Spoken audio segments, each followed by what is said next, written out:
Folks, welcome to another edition of Steelers Quick Hits here on Pittsburgh Sports Live. Nick Farabaugh, Alan Saunders here. And I'll tell you what, Alan, today the pads were popping. We were back in pads again, and it was both the team drills and the one-on-ones. Everything about today was physicality based. Yeah, it was physical, and that's what Mike Tomlin said he was looking for with a game at the end of the week this time as the start of preseason comes on Saturday. Went over to Latrobe Memorial Stadium, pretty big crowd for a Monday afternoon and short notice after practice was canceled.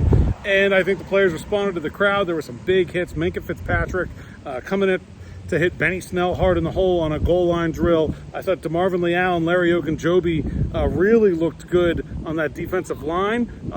And the receivers got into it too. George Pickens showed, I think, his first real taste of that physical player that we saw at Georgia today. So I definitely feel like the physicality was a big takeaway today, especially with that game on the horizon. The Steelers want to ramp up to that stadium environment, and I think they did that today. Yeah, and those one-on-ones, very physical. The lineman one-on-ones specifically. We saw a lot of guys get thrown to the ground, to Marvin Leal specifically. I thought Buddy Johnson was really good as well today in that physicality department. Mateo Durant had a rep where his helmet came off, where he didn't even finish the day. Probably as a precautionary thing.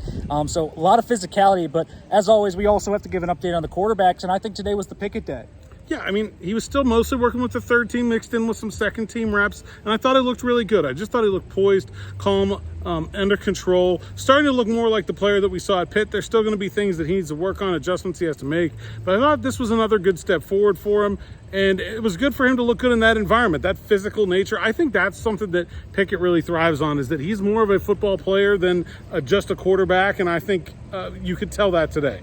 Yeah, I thought Mitch Trubisky was a little up and down, but I thought he was pretty solid. Mason Rudolph, I think, has just kept that consistency. We've seen the same thing out of him. He's not going to take too many downfield shots, but he's going to make the smart reads, and that's what I thought we saw today out of those guys. Nick Farabaugh, Alan Saunders here. Make sure to subscribe to Pittsburgh Sports Live. Check out more coverage at SteelersNow.com.